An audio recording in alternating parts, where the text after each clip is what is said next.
Stretching over 1 million acres and including more than 1,000 interconnected lakes, the Minnesota Boundary Waters Canoe Area is a unique lakeland wilderness. It creates a habitat for hundreds of species of animals and plants, including roughly 400,000 acres of old-growth forests with trees that date back to the 1600s. It is the only lakeland wilderness in the National Wilderness Preservation System, at least of a significant size. Native Americans inhabited the area long before Europeans arrived, and their pictographs can still be seen today on rocks exposed by ancient glaciers. Later, French voyagers traversed the area. Soon deposits of iron were discovered, and the vast supply of timber was tapped. A canoeist gliding through the BWCA might see moose, loons, bear, or beaver. What he won't see is clear cuts, mining trucks, roads, or resorts. All were here, all are gone. Tourists don't see the 60 years of environmental lobbying, the sometimes sneaky politics, or the painful cost of preservation.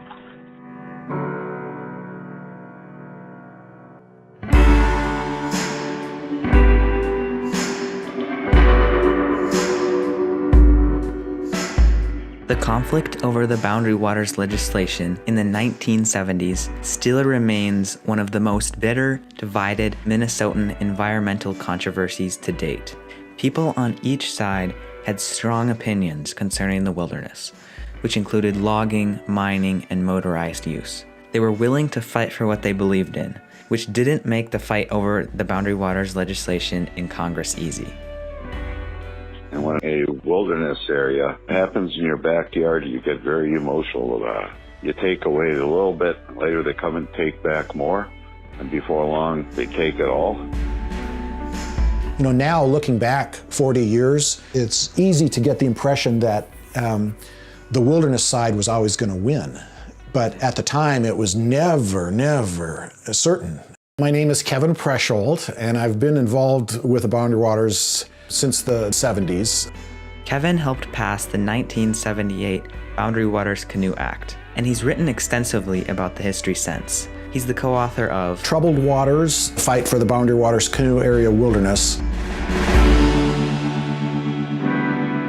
It all started when environmental groups zeroed in on the word wilderness and said the Boundary Waters Canoe Area was designated as such, and therefore all boats, motors, snowmobiles, timbermen, hunters, trappers, and miners ought to get out of it and leave it to paddlers, campers, backpackers, skiers, snowshoers, and fishermen willing to angle from a canoe. This controversy led up to the 1964 Wilderness Act. The act had special language on the boundary waters, which allowed logging to continue in parts of the wilderness and allowed motorboats to continue where they already were.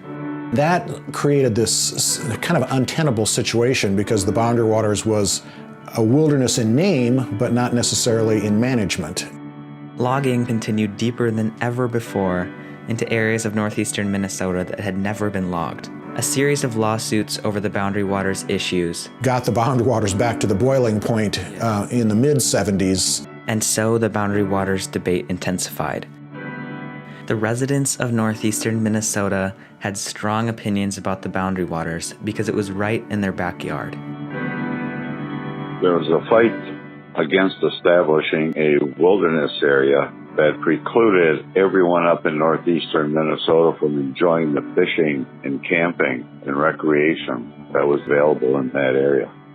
Jim Oberstar was a congressman who represented northeastern Minnesota in the Boundary Waters area. Oberstar introduced the first major bill concerning the Boundary Waters in 1975. His bill declassified around 400,000 acres of the Boundary Waters wilderness to a lower protective status, called a National Recreation Area. That, of course, was vigorously opposed by the environmental community. It would have been a terrible precedent for all of the wildernesses across the country to have such a huge loss of designated wilderness. Don Fraser, who represented the Minneapolis area in Congress, introduced a pure wilderness bill in 1976 that called for no logging, mining, motorboats, or snowmobiling. It was designed to combat the Oberstar bill. For the first couple of years, it was these two bills competing head-to-head. The pro-wilderness side of us, we were often arguing the national interests. This area was federally owned land, owned by all people across the country, and its rarity in the modern world. The residents of northeastern Minnesota, especially the Boundary Waters-based town of Ely, were mostly in support of the Oberstar bill. Although mining and logging were major issues in the debate, the real polarizing emotional issue was the outboard motor, which the environmentalist wanted eliminated. Most of Ely's 5,000 residents are staunchly in favor of keeping motorized boats and other powered vehicles in the nearby Boundary Waters canoe area.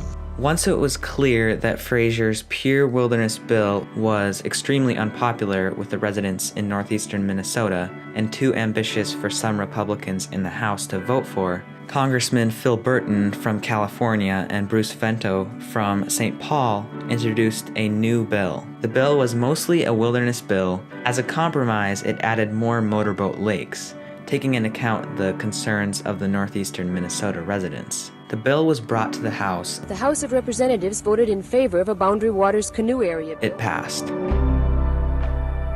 Then the problem was getting the bill passed through the Senate. Getting the Burton-Vento bill through the Senate seemed increasingly difficult. The Senate had different politicians and the session was about to close. To add to that, the subcommittee chair, Jim Aberesk of South Dakota, basically said, let's get the people who know this area best to negotiate a compromise on the motor issues. And so that occurred. The compromise expanded the number of lakes that allowed motorboats and was called the Dayton-Walls Compromise. It was the Dayton-Walls bill that ultimately passed the Senate.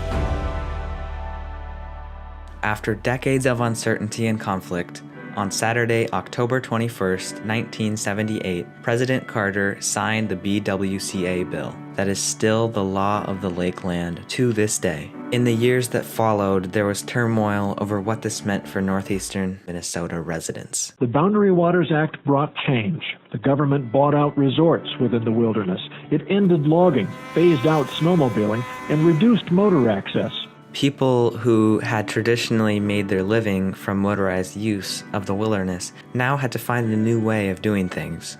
It was like chopping your arms off when it happened. It just boom, you couldn't do that anymore. And you've been doing it, for many years, and my father was doing it all of his life.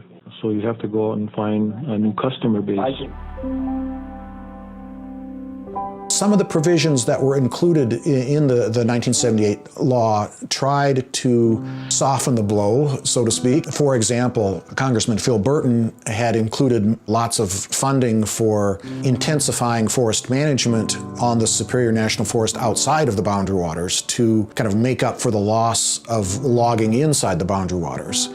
The 1978 Act is still in effect to this day and has a far-reaching impact. It changed the economy of northeastern Minnesota, like the Boundary Waters-based town of Ely, that's now more of a canoeing and outfitting town. In my view, the wilderness character of the Boundary Waters is much better than it was prior to 1978.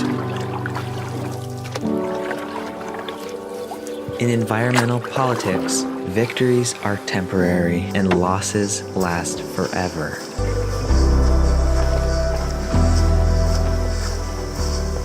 The long-rooted tension, balance, and compromise is still present today. The Boundary Waters controversy isn't over. Threats of mining in the Boundary Waters watershed are very real.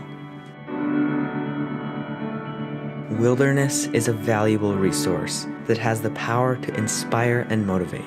Wild places like the Boundary Waters are important to preserve for future generations, while taking into account the needs of the people directly affected by preservation.